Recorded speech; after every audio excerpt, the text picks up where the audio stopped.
बीबी का लियाकत की क्या बात करें, वो तो खुद धोबी की कुतिया घर की ना घाट की है। तो ये चाहते हैं कि घर में जनाजा रखा हुआ हो और ये भोंपू मीडिया चिल्ला चिल्ला के देखो मेरा यार बना है दूल्हा, जबकि वो मरा पड़ा हुआ हो। तुम इतने जलील लोगो, तुमने वायरस को भी हिंदू मुस्लिम कर दिया था। आपने तो मरकजी निजामुद्दीन को, मुसलमानों को, मुल्लाओं को, मियां साहब को ये कह दिया था कि हिंदुस्तान में वायरस लाने वाले ही वो हैं। हाँ, हमने देखे तुम्हारे सवाल, हमने देखे कि तुम किस तरह सवाल पूछते थे। मोदी जी आप आम चूस कर खाते हैं कि काट कर खाते हैं? मोदी जी आप 18 घंटे काम करते हैं, आप थकते नहीं? आप सिर्फ वाह वाह मोदी, हर हर मोदी, घर घर मोदी दिखाए जा रहे हैं। आप मणिपुर पे बात नहीं करते, आप नूह पर बात नहीं करते, आप किसानों पर बात नहीं करते। अगर इंडिया गठबंधन ने आपको बैन कर दिया, यानी आपके चैनल में जाने को मना कर दिया, तो उफ उफ मिर्ची, हाय हाय मिर्ची क्यों बनना? चैनल पे उल्लू बैठा है, अंजामे भारत क्या होगा? न इनको भारत से मोहब्बत, न संविधान से मोहब्बत, न पत्रकारिता से मोहब्बत, न इंसानियत से मोहब्बत। हम 4 साल से कह रहे हैं कि स्ट्रीम चैनल का बाइकआउट करा जाए, क्योंकि देखो आपने पहले तो उनको कहा कि 14 एंकर या 14 पत्रकार, वो पत्रकार नहीं, वो पत्तलकार हैं। और इनके लिए मेरे पास सिर्फ एक ही शेर निकल कर आता है कि बस एक ही उल्लू काफी था इस गुलशन की बर्बादी को, बस एक ही उल्लू काफी था इस भारत की बर्बादी को। हर शाख पे उल्लू बैठा है, बल्कि ये कहिए हर चैनल पे उल्लू बैठा है, अंजामे भारत क्या होगा? मैडम एक पत्रकार कैसी बात कर रहे हैं वो? नहीं, आपको आप पत्रकार को क्या समझते हैं? आप भी मुझे लगता है फिर पत्तलकार है। आप पत्रकार जानते हो पत्रकार क्या होता है? जो देश में उठ रही समस्याओं को आप तक पहुंचाए, दैट्स कॉल्ड जर्नलिज्म। जो आपको बताए कि भारत में क्या प्रॉब्लम है, जो आपको बताए कि भारत के युवा कितने परेशान हैं, जो आपको बताए कि भारत के किसान जो 1 साल तक सरहदों पे पड़ रहे दिल्ली की और कोई सुनवाई नहीं हुई, वहां तो ये पत्तलकार नहीं गए थे। तो आपके हिसाब से वो ये चीज ना बताए कि देश कितनी खुशहाल में है, देश के मोदी जी का डंका बज रहा है, इसमें गलत क्या है? मतलब आपके बगौल तो आप तो ये चाहते हैं कि घर में जनाजा रखा हुआ हो और ये भोंपू मीडिया चिल्ला चिल्ला के देखो मेरा यार बना है दूल्हा, जबकि वो मरा पड़ा हुआ हो। तो आप ये चाहते हैं कि मरे हुए को भी जिंदा दिखा दें? गलत भी बताएंगे, एक बात बताइए, तो इनके इतने आग क्यों लग रही है, इनके बम क्यों बन रहे हैं, इनके पेट में उड़द चावल क्यों बन रही है? जब आपके बगौल अपोजिशन बिल्कुल ठंडी है, जब आपके बगौल एक ही शेर काफी है 38 पार्टियों के साथ, जब आपके बगौल इंडिया नाम जो है ईस्ट इंडिया कंपनी का है, अगर इंडिया गठबंधन ने आपको बैन कर दिया, यानी आपके चैनल में जाने को मना कर दिया, तो उफ उफ मिर्ची, हाय हाय मिर्ची क्यों? बरनौल के जो पूरे के पूरे वो खेपे तुम्हारे पास जाके खत्म हो गई हैं, तुम्हें और बरनौल चाहिए? क्यों इतना तुम्हारे दर्द हो रहा है? तुम चिल्ला रहे हो कि हमारी पत्रकारिता पे खतरा, हमारी पत्रकारिता पे सवाल, और कुछ पत्रकार तो ये कह रहे हैं कि हमारे सवालों से डर गए। हाँ, हमने देखे तुम्हारे सवाल, हमने देखे कि तुम किस तरह सवाल पूछते थे। मोदी जी आप आम चूस कर खाते हैं कि काट कर खाते हैं? मोदी जी आप 18 घंटे काम करते हैं, आप थकते नहीं है? दिक्कत तो होंगे ना, क्योंकि यही गठबंधन, आपको ये सवाल लगते हैं? आप ये देखिए मणिपुर में किस तरह महिलाओं पर जुल्म होता है, उनको नंगा करके घुमाया जाता है, सामूहिक बलात्कार करा जाता है और मार दिया जाता है, और ये गोदी मीडिया चुप रहता, सब कुछ चंगा करता रहता है। तो यही विपक्ष कहते हैं ना कि चौथा स्तंभ सुरक्षित नहीं है, तो अभी बैन करके सुरक्षित हो गया है क्या? नहीं तो एक बात बताइए, मैं तो कहती हूँ कि जब ये सरकार है और एक शेर 38 पार्टियों के साथ सुरक्षित चल रहा है, तो गठबंधन अगर इनके चैनल पर नहीं जा रहा, तो इनके इतने उड़द चावल क्यों पक रहे? भाई मेरी मर्जी में नहीं जा रही, जब हमें पता है कि ये एजेंडाधारी हैं, ये एक मक्कार लोग हैं, ये सारा का सारा एक सेटल करके प्रोग्राम चलाते हैं। सिर्फ इनका सारा जो सेटलमेंट चलता है वो हिंदू मुस्लिम, गायें गोबर, मंदिर मस्जिद, जिहाद, हिजाब, मुल्ला, मस्जिद, कुरान, ईमान, यही तो चलता है। इसीलिए तो वो कह रहे हैं कि मीठा मीठा गप गप कड़वा कड़वा थू थू। नहीं तो मीठा मीठा गप गप कड़वा कड़वा थू थू क्या मतलब है? मतलब आप एक देश के पत्रकार हैं, आप एक देश का जर्नलिज्म दिखा रहे हैं, आप भारत का नहीं पूरी दुनिया का चौथा स्तंभ माना जाता है मीडिया।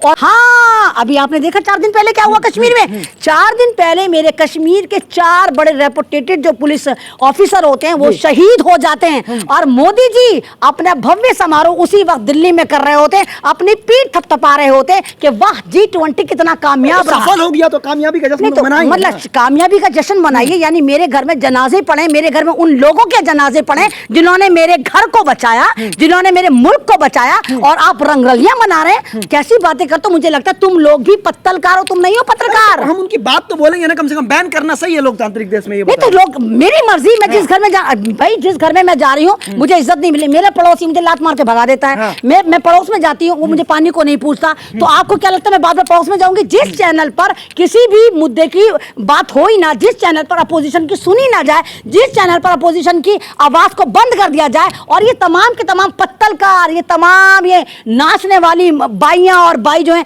ये सारे के सारे ताता करते रहते हैं। आपके हिसाब से सवाल करे वो तो पत्रकार है, अगर वो थोड़ा किसी आइडियोलॉजी को जनाब, मेरे ख्याल से मैंने कहा ना कि मोदी जी ने जो 100 यूट्यूबर खरीदे थे, मुझे लगता है उसमें होप हिंदुस्तान भी है, आप लोगों को भी खरीदा है। मतलब हम सवाल किसी का करें, सवाल का क्या मतलब? आप सवाल थोड़ी करें, आप तो मोदी जी को मतलब डिफेंड कर रहे हैं, आप तो सरकार को डिफेंड कर रहे हैं। नहीं, मैं तो कह रही हूँ, जब मैं कह रही हूँ कि इंडिया गठबंधन की कोई औकात ही नहीं है, तुम सबके बगौल और तुम्हारे आका के बगौल और उस गोदी मीडिया के बगौल, फिर इतनी तुम्हें बरनौल की क्यों जरूरत पड़ रही है? बताइए, ये जो सुधीर चौधरी कह रहे कि आपातकाल की याद आ गई, ये इमरजेंसी के टाइम में भी तो सुधीर चौधरी मत बोलो, को तिहाड़ी कह रहा है, जो 100 करोड़ की तिहाड़ी लेकर पकड़ा गया था और जेल की हवा खाकर आया था। ऐसे ऐसे तो पत्रकार हैं जिन पे कोई कार्रवाई नहीं होती, जो जेल में रहकर आते हैं और आज वो अपने आप को पत्रकार समझते हैं। सिलेंडर वाली ताई ने तो तुझे ठंडा करा था, ठंडा नहीं हुआ भी। क्या बोला था सिलेंडर वाली ताई ने कि टमाटर पे बात करेगा तो तिहाड़ी मैं भी बताऊंगी कि तू तिहाड़ जेल गया था। तो ये सारे के सारे ड्रामेबाज हैं। जब इनको पता ये अच्छे पत्रकार हैं, तब तो हीरो हो गया तो सुधीर चौधरी आप लोगों के लिए। मेरे लिए नहीं हुआ था, तुम्हारे लिए हुआ था, पत्तलकारों के लिए हुआ था, तुम जैसे पत्तलकारों के लिए, मेरे लिए नहीं हुआ था, तुम लोगों के लिए हुआ था। वो ना हीरो कल था ना वो हीरो, वो हमारे लिए अंडा 0/0, कल भी था 0/0, आज भी है, आज भी नंबर 1 पत्रकार। नहीं, नंबर 1 बताने को तो क्या, मैं कह दूं कि मैं देश की प्रधानमंत्री हूँ, यकीन करोगे? मैं कह दूं दुनिया की नंबर 1 लेडी मैं हूँ, यकीन करोगे? मैं कहूंगी पूरी दुनिया मेरे ज्ञान से चल रही है, यकीन करोगे? मैं कहूंगी पूरी दुनिया में मेरा डंका बज रहा है जैसे मोदी जी का बजता है, तो क्या यकीन करोगे?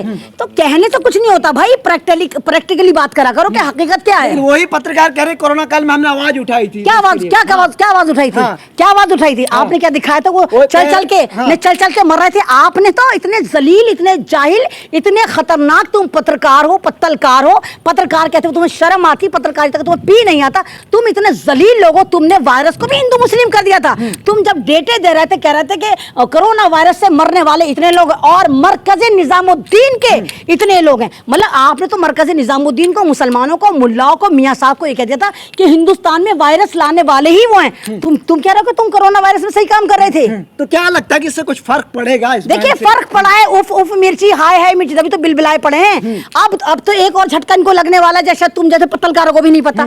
अब जितनी भी स्टेट में अपोजिशन की सरकार है, आई थिंक 11 स्टेट में, उन लोगों ने कह दिया कि जहां जहां ये पत्तलकार, ये गोदी मीडिया, वहां पर अगर इनके ऑफिस है या इनको वहां से एजेंडे मिलेंगे या उनको वहां पर ऐड मिलेगा, वहां पर वो तमाम स्टेट इनकी फंडिंग रोक लेंगे, यानी कि उस स्टेट से इनको कोई फंडिंग नहीं होगी। अभी तो इनको और लात पड़ेगी। 11 स्टेट इनको फंडिंग नहीं करेंगी, वहां के कोई इनको ऐड नहीं दिए जाएंगे। अभी तो इन पे एक के बाद एक लगेगा। अभी तो 14 पत्रकारों की लिस्ट आई है, और भी आएगी। वो प्रोग्राम करने कोई फर्क नहीं पड़ता, सवालों से भाग रहे हम, सवाल करते रहेंगे। नहीं, तो वो प्रोग्राम नहीं करना पड़ता। तो आप ही देखिए कि 4 दिन से क्यों इनके आग लगी पड़ी है, उड़द चावल बनने 4 दिन से क्यों परेशान है, अपने आप को मजलूम बता रहे हैं, अपने आप को कह रहे हैं पत्रकारिता पर हमला। तमाम भारतीय जनता पार्टी के लुच्चे लफंगे नेता इनके लिए आगे आ गए कि इन पे नहीं भाई, मेरी मर्जी, मैं नहीं। रूबी का लियाकत कह रही है कि डर से भागना कहते हैं इससे। नहीं तो अबे तो रूबी का लियाकत की क्या बात करें? वो तो खुद धोबी की कुतिया घर की ना घाट की है। एबीपी पे आती थी, दूसरी जगह उसको टुकड़ा ज्यादा मिला, वहां चली गई।